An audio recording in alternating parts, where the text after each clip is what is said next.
The sun was sinking behind the acacia trees, painting the sky red as though even the heavens burned with shame. In the center of the village square, a girl of 18 knelt with her hands bound in front of her.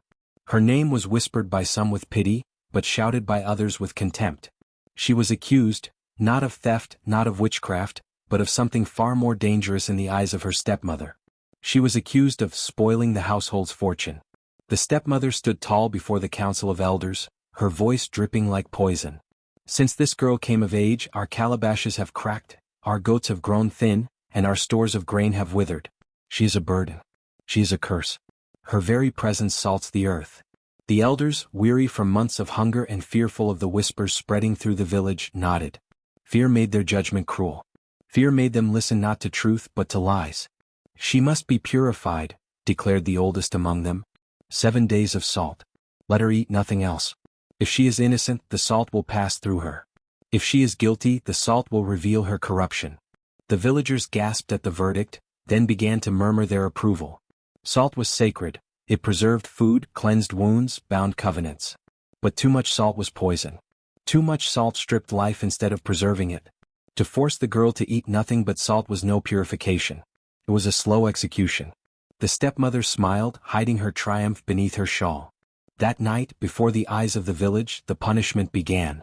They brought her a small gourd filled with coarse crystals. They poured them into her palm as though it were a feast. Eat, the stepmother commanded. Her lips trembled as she raised the first pinch to her mouth. The salt burned her tongue, clawed at her throat, and left her gasping for water. But no water was given. Only laughter. Children clapped their hands, chanting, "Salt girl! Salt girl!" The young men jeered, shouting that the gods would now be satisfied. Even the elders watched without pity, their silence more cruel than any words. She forced herself to swallow another handful, each grain scratching like sand against her teeth. Her stomach turned, but she did not weep. She would not give them her tears. Yet inside her heart trembled. Why me? Why must kindness always be punished? As the stars rose, she was left alone in the square, her body already aching from the first cruel meal. The wind carried the taste of smoke and roasted meat from the households around her, but all she could taste was bitterness. Her lips cracked and her breath grew heavy. The villagers locked their doors, satisfied that justice had been done. They whispered to one another, "The curse will leave us. The salt will cleanse her." But the night itself seemed to listen. The wind grew sharp, scattering white dust across the ground where she knelt. It looked like frost, though the air was warm. It looked like the earth itself was salting her grave before it was dug. She bowed her head, clutching her stomach. 7 days of this. 7 days of nothing but salt. The punishment had begun. Long before the salt was poured into her hands, the girl's suffering had already been sown like weeds in the soil of her life. Her mother had once been the jewel of the household, a woman whose laughter filled the air like songbirds at dawn. But when sickness came and carried her mother into the earth, the girl was left at the mercy of another, her stepmother. The stepmother came not with love but with envy. She envied the girl's smooth skin that glowed even after hard work. She envied her kindness, which won the quiet affection of neighbors.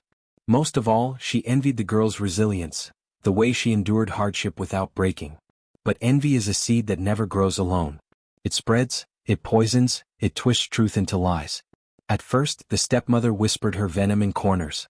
Have you noticed? Since this girl began tending the hearth, the fires smoke too much. She walks among the goats and they give less milk. She is cursed. Her mother was cursed too. Her lies found ears eager to believe.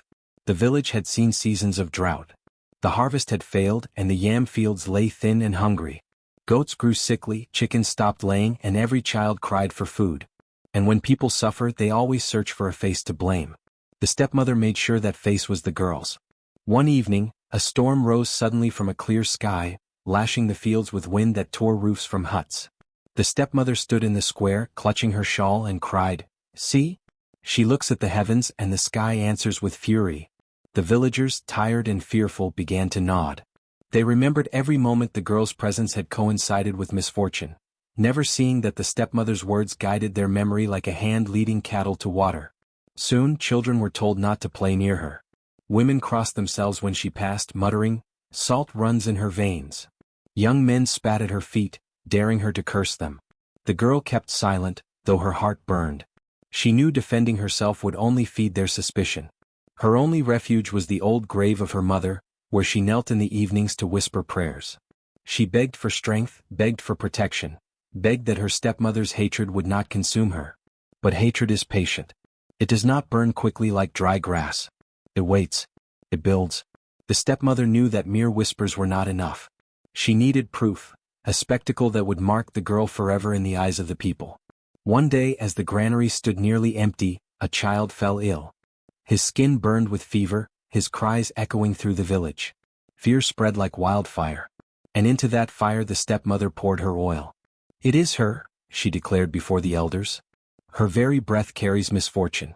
Our crops fail, our children suffer, our households weaken, all because of her." The elders, weary from years of scarcity, began to listen. They remembered the whispers, the coincidences, the murmurs in the night.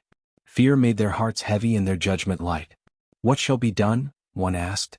The stepmother's eyes glittered. "Salt," she said softly. "Let her eat nothing but salt for 7 days. If she is clean, she will survive. If she is cursed, the salt will reveal her." The council murmured in approval. It was cruel, yes, but cruelty is often disguised as justice when fear guides the hand. The girl stood silently as the decree was spoken. Inside her chest, her heart beat like a trapped bird, but she kept her face calm. She had already seen where envy led. She had already felt its thorns. The punishment was not only meant to cleanse her, it was meant to destroy her. And her stepmother smiled, satisfied that the seed she had planted in whispers had now grown into a tree of judgment, one whose branches offered no shelter, only shadow. The morning the punishment began, the girl was led to the square. A wooden bowl, rough and splintered, sat in the hands of an elder. Inside lay a mound of coarse white salt, far too much for any human to bear. The crowd gathered, eager to witness what they believed would be her cleansing. The elder's voice carried across the square. 7 days, 7 nights. She will eat only salt, drink only what water her stepmother provides. If she survives, the curse will be lifted. If she does not, then the spirits have judged her guilty. The girl lowered her eyes. Her lips were already dry with dread. Salt, she knew, was a gift when measured, to season food, to preserve meat, to honor ancestors in ritual. But taken in excess, it was poison. Her stepmother knew this. Everyone knew. The first handful burned her tongue. Her mouth filled with bitterness so sharp it felt like shards of glass grinding against her teeth. She tried to swallow, but her throat rebelled, gagging against the taste. Still, under the eyes of the villagers, she forced it down. Children laughed, pointing as salt stuck to her lips like dust. Women muttered, "The curse is strong, see how it resists her." Men nodded grimly, believing they were saving their homes by condemning her. By noon, her stomach twisted with nausea. Her body craved water, but only a small gourd was given, barely enough to wet her cracked lips. The stepmother stood nearby, watching with satisfaction. Every cough, every wince, every trembling swallow filled her with delight. That night, the girl lay in the corner of her hut, shivering. Her belly churned with fire, her mouth felt raw. She dreamed of rivers, of cool rain, of the taste of her mother's cooking, and woke with tears streaking down her face. Day 2 was worse. Her tongue had swollen, her lips split into bleeding lines. When she tried to eat, her body resisted, shaking, but she dared not refuse. To resist was to admit guilt, to give her stepmother more power. The villagers watched her struggle as though it were entertainment. "If she is pure," one whispered, "she will endure. The spirits will protect her." But the girl knew the spirits did not condone this cruelty. They were watching, yes, but not in approval. She felt it in the silence of the wind, in the heavy clouds that gathered above but did not release rain. By the 4th day her strength waned. Her steps were slow, her breath shallow. Her vision blurred, and every sound felt distant, as if she were walking underwater. The salt scraped her throat raw, leaving her voice hoarse, though she had no words left to speak. She went again to her mother's grave that evening, falling to her knees. Her tears dropped into the soil, and she whispered with cracked lips, "If the spirits see me, let them see truth. Do not let her lies bury me." The earth beneath her felt warm, though the night was cold. She pressed her palm to the ground and thought she heard something stir deep below, not words but a presence. By the 6th day her body trembled constantly. Her stepmother paraded her weakness as proof of guilt, crying, "See! The salt consumes the cursed one. The spirits show us her true nature." But not everyone was convinced. Some villagers began to whisper in secret, "Why does she not fight? Why does she not cry out?" The girl's quiet endurance unsettled them more than her supposed curse ever had. The seventh day dawned heavy with clouds. She could barely lift her head as another bowl of salt was pushed toward her. Her fingers shook as she picked it up. She swallowed each grain cutting like knives. Her stepmother smiled, certain the end was near. But as the sun fell and darkness rose, the girl's lips moved in a whisper only the wind seemed to hear. "Mother, let this end not in silence." And far above, thunder rumbled, though no rain fell. The 7 days had passed. But the true punishment had not yet begun. The seventh night bled into dawn. The girl lay in her hut, body trembling, lips cracked white with salt. Her breath came shallow like a candle about to flicker out. She had endured the punishment, yet her stepmother still stood outside, whispering to neighbors that death would finish what the salt had begun. But as the first light touched the sky, something strange stirred within her. Her mouth was dry, yet she tasted water, cool, fresh, impossible. Her belly burned, yet her veins felt as though rivers coursed through them. She tried to speak, but no sound came. Instead, the air around her seemed to carry a faint whisper, not hers but deep and ancient. The 8th day had begun, though no elder had spoken of such a day. The punishment was complete, yet something lingered. That morning villagers went about their routines uneasily. Chickens pecked at the ground but found nothing. The goats refused to drink. And when families sat to eat, each bite of food tasted of salt. Mothers spat it out in disgust. Children cried, holding their tongues. Men swore their throats burned as though they had swallowed seawater. By midday the entire village was sickened. Their porridge, their yams, even the air itself carried the bitter sting. Fear spread quickly. "The curse has leapt from her to us," some cried. Others shook their heads. "No, this is not a curse. This is a reckoning." Meanwhile the girl rose to her feet. Her body, though weakened, moved with strange steadiness. She stepped outside and the villagers froze. Her skin glistened faintly in the morning light, like grains of crystal dusting her arms. Her eyes seemed brighter, sharper, no longer dulled by suffering. She said nothing, yet the air around her seemed to hum with a voice too vast to belong to her alone. The stepmother's face drained of color. She backed away, stammering, "Stay back, stay away." But the girl did not move toward her. She simply stood in the center of the square, her silence heavier than any scream. Around her, villagers clutched their throats, spitting salt from their mouths, their eyes wide with horror. The elders gathered, trembling. One croaked, This is no longer punishment. This is judgment." The sky above darkened though the sun still climbed. A dry wind swept through the village, carrying with it a sting of salt so sharp it burned eyes and skin. Doors slammed shut, but no one could hide from the taste that clung to every breath. The girl tilted her head back, eyes closed, as though listening to something no one else could hear.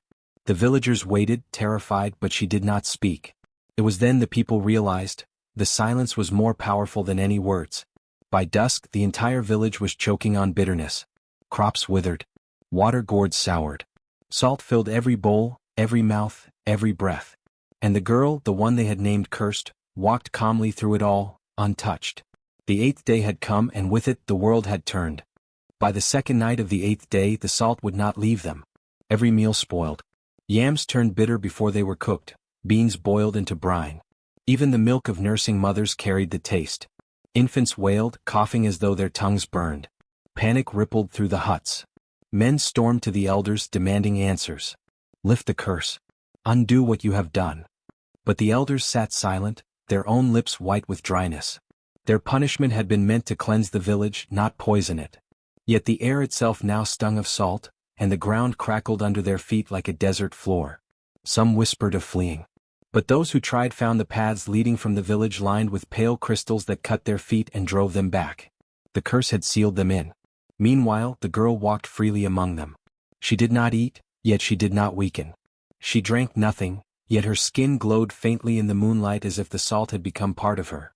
Children who once mocked her now hid behind their mothers, whispering, "She is not hungry, she is not thirsty." On the 3rd day of torment strange things began to happen. At the well, women pulled up buckets only to find the water thick with brine. At the river's edge, fish floated lifeless, their scales coated in crystals. Even the rain that fell briefly in the night left white streaks across the roofs and earth. Salt was everywhere. The villagers turned on one another, accusing neighbors of worsening the curse. Families argued, fights broke out, and trust crumbled like bread soaked in brine. The stepmother, pale and restless, shouted the loudest, It is her. She brings it still. Cast her into the forest and let her rot. But when they tried to seize the girl, something stopped them. As they approached, their tongues thickened, their throats closed, and they gagged as though drowning in a sea they could not see. They staggered back, gasping, clutching their throats. The girl had not lifted a hand, but the curse shielded her like an invisible tide. At night, when the village lay restless and thirsty, people began to hear it, the sound of waves, faint but constant, though no sea lay within many miles. Some swore they saw her shadow lengthen and shift, shimmering like water under moonlight. Fear deepened into reverence. Some knelt as she passed, whispering prayers. Others cursed her name but dared not approach. The stepmother alone refused to bow. Each morning she spat salt from her lips, glaring at the girl with hollow eyes. Her pride burned hotter than her thirst. "You will break," she hissed one night. "Even salt crumbles when the rains come." But the girl did not crumble. Instead, the rains themselves betrayed them. For when a storm finally broke, the drops that fell were bitter, burning their throats when they tilted their faces upward. Villagers wept, realizing there was no relief. And in the center of it all, the girl stood silent, her eyes reflecting the storm, her body unshaken. The salt was no longer her burden. It was theirs. The stepmother could not escape the taste. By the 10th day, her lips cracked and bled, her gums raw from grinding against her teeth in restless fury. Every swallow scorched her throat like fire. She dreamt of water, only to wake with her mouth full of salt. Her mat, her clothes, even the beads around her neck were coated with white dust by morning, as though the curse singled her out. She raged against it. At first she tried charms, dried herbs burned in smoke, ash painted on her forehead, goat blood spilled at her doorway. Nothing worked. The ash turned to salt, the blood crystallized in seconds.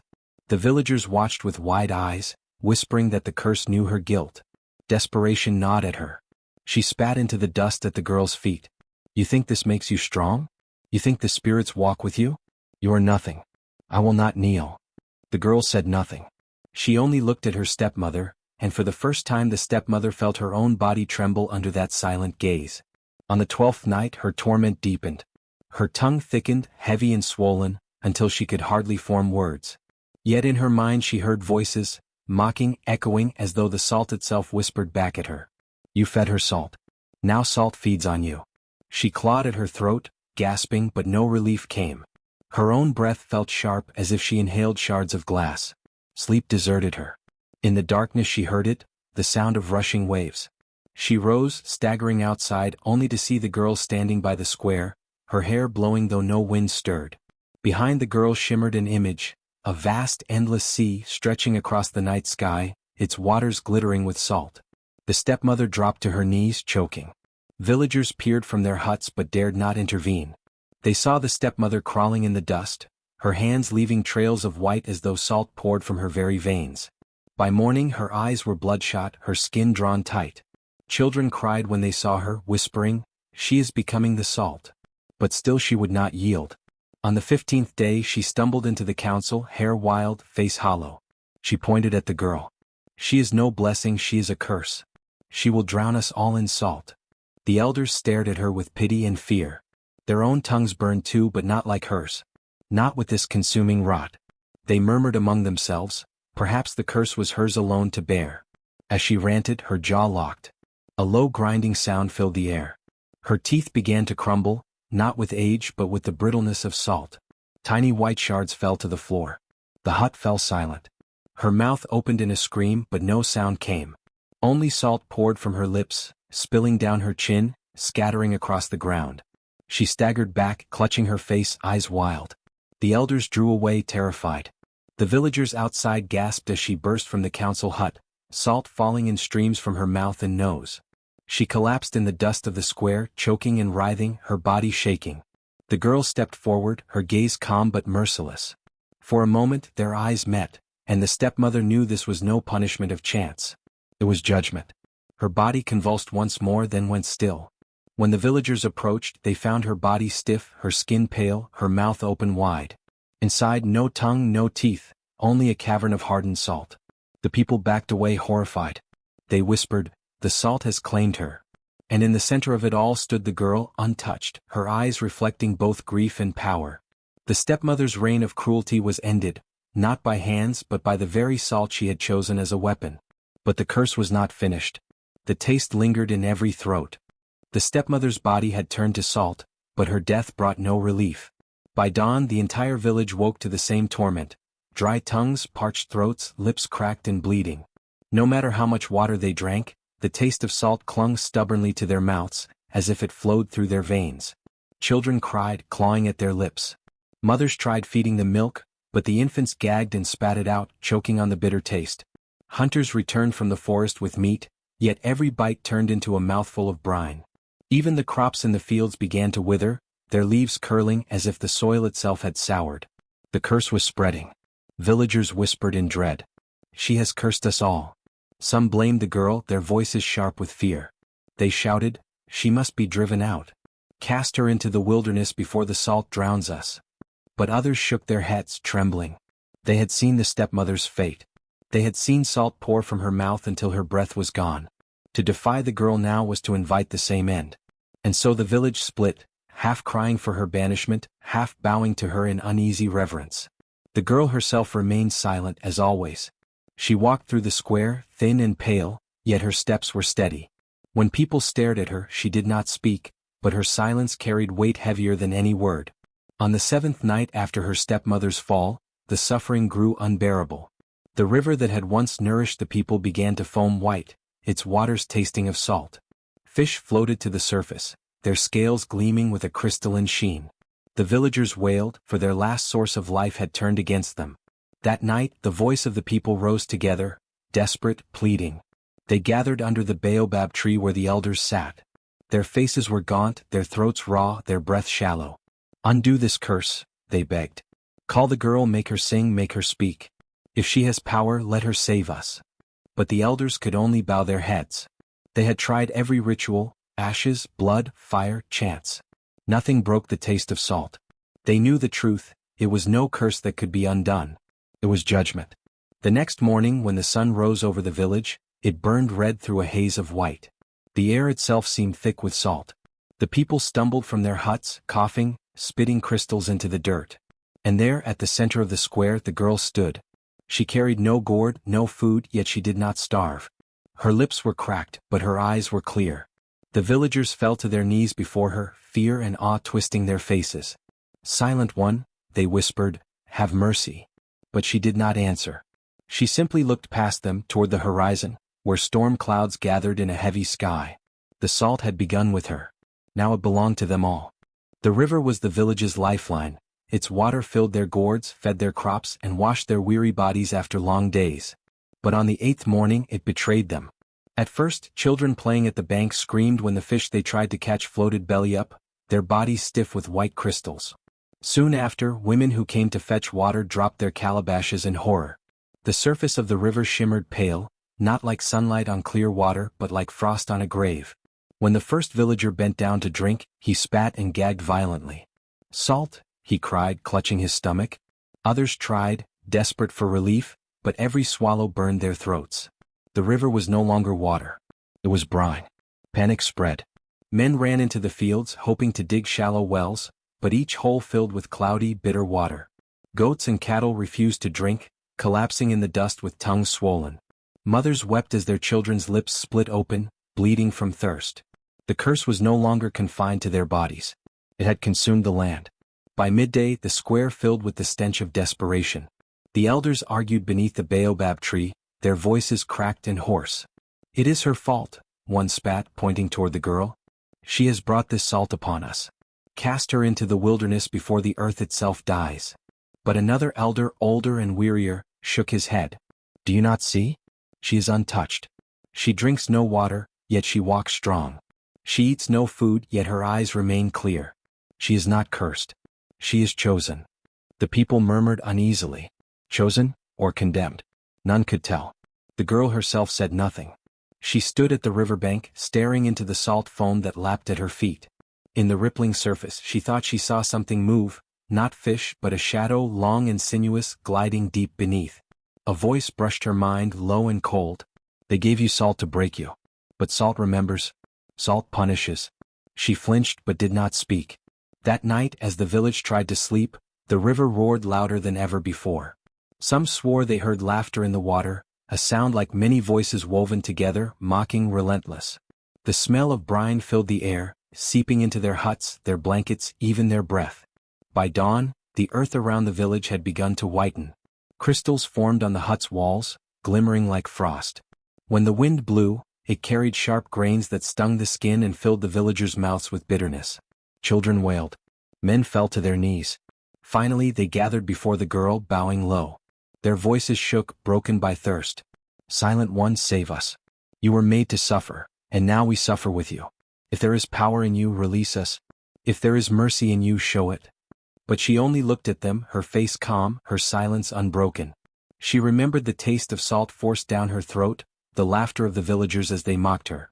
She remembered her stepmother's hand pressing the grains into her mouth. Now they tasted it too. And though her lips remained sealed, the river seemed to answer for her. A wave rose suddenly, crashing against the bank, soaking the villagers in bitter spray. They fell back, coughing, their eyes stinging. The salt had chosen its vessel. It would not release them. When night fell again, the villagers huddled together in fear. None dared drink. None dared speak against her. They whispered of leaving the village, but even then their throats burned with thirst. For wherever they turned, the air carried the same taste. The curse had seeped into the bones of the land. And at the river's edge, the girl stood once more watching. The foam lapped against her ankles, but she did not move. Her silence was no longer weakness. It was power, and the river itself seemed to bend to it. The 9th day dawned with the taste of salt thick in the villagers' mouths. Their lips cracked, their tongues swelled. Even the strongest men staggered like old ones, their voices little more than whispers of dust. And yet she stood tall. The girl who had been forced to eat only salt. Her skin glowed faintly, her eyes sharp, her breath steady. Where others bent under thirst, she moved lightly as though untouched by the curse that gripped them all. The villagers watched her from a distance, fear gnawing at their bellies harder than hunger. Mothers clutched their children close whenever she passed, whispering prayers under their breath. Men who once mocked her now lowered their eyes, as if to meet her gaze would burn them. Only the stepmother dared speak, though her voice cracked like old clay. "She is the root of it all," she rasped. "Do you not see? The river turned bitter because of her. If she dies, perhaps the land will heal." But no one moved to touch the girl. Fear bound their hands heavier than chains. That evening the elders gathered by the baobab tree. The air itself tasted of brine, and crystals clung to their beards and lashes. One elder, his body frail with thirst, looked upon her and spoke what the others feared to say aloud. "She walks unharmed where we wither. The salt has made her strong. The curse bends to her." Another whispered, "Perhaps she can command it. Perhaps she is not cursed, but chosen." The word spread quickly, passing from mouth to mouth like sparks in dry grass. By nightfall, the villagers bowed when she passed, some begging forgiveness, others asking for water. She gave them nothing. The girl moved to the riverbank, her reflection shimmering in the salt-stained surface. As the moon rose, the water shifted. A ripple formed, though no wind blew, and she felt it again, the voice, deep and echoing, swelling from beneath the current. "They mocked you with salt. Now salt answers to you. Speak and it shall obey." Her throat tightened. She remembered the days of torment, the stepmother's sneer as the elders forced her to swallow what burned her insides raw. Now those same elders cowered, lips blistered, begging her for relief. Her hands trembled. If she spoke, if she gave in, the curse might end. But the voice within promised more. Power, vengeance, dominion. She need not forgive. She need not free them. Behind her, the stepmother approached. Her face was hollow, her eyes red with thirst and fear. "Child," she croaked, forcing a smile that looked more like a wound, "forgive your mother. I was wrong. Release us. Release me." The girl turned. Her silence was more terrible than words. For in her gaze, the stepmother saw the weight of every grain of salt she had forced down her stepdaughter's throat. The villagers watched, breathless, as the girl lifted her hand. The river stirred. White foam curled at its surface, rising, coiling like a living thing. The stepmother fell to her knees, clutching the earth. "Mercy," she begged. "Mercy, or we will all perish." The girl's lips parted. No sound came, yet the river answered. Waves crashed violently against the bank, spraying the air with bitter foam. The villagers cried out, stumbling back in terror. It was clear to all, she was no longer the victim of their punishment. She was the keeper of the salt. And the salt would answer only to her. The night was heavy with silence, broken only by the faint hiss of salt wind blowing from the river. Villagers huddled in their huts, lips cracked, tongues raw, afraid to drink, afraid to speak. None dared approach the girl anymore, none except the one who had birthed this curse. The stepmother. Her once proud figure was now bent, her hair brittle, her skin pale and flaking with salt. She staggered through the square, dragging her feet as though the ground itself clung to her. Yet her eyes still burned with the fire of desperation. The girl stood by the riverbank, unmoving, her silhouette dark against the pale shimmer of moonlight on the water. Her hands were folded loosely at her sides, but the villagers swore the river itself bent toward her, its surface rippling as though awaiting her command. The stepmother fell to her knees before her, coughing. Salt clung to her lashes, making her look like a figure carved from ash and brine. "Child," she rasped, her voice thin and broken. "Enough. Have mercy. Do not let us die this way." The girl turned her head slightly, her eyes reflecting the moon like two sharp coins of silver. For a long moment she said nothing. The villagers watched from a distance, hiding in the shadows, too afraid to intervene. The stepmother's voice cracked into a sob. "Yes, I wronged you. Yes, I cursed you. But it was never truly about you. It was my fear, my envy. Forgive me and end this torment." The girl's lips parted, but no sound came. Instead, the river stirred.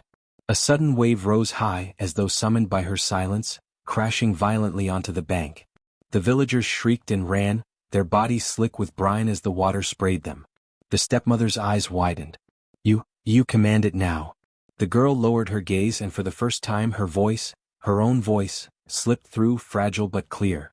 "You made me salt." The word struck like thunder. The villagers froze, unable to move, unable to breathe. "You made me salt," she repeated, louder now, each word laced with the strength of storms. "You fed me bitterness until it burned my blood. You laughed while I suffered. And now?" Her eyes glowed faintly as the river answered her unspoken will. Foam surged upward, twisting like white chains, wrapping around the stepmother's arms. The woman screamed as she was dragged closer to the water's edge. "Please," the stepmother shrieked, clawing at the ground. "I am still your mother." "You were never my mother," the girl whispered.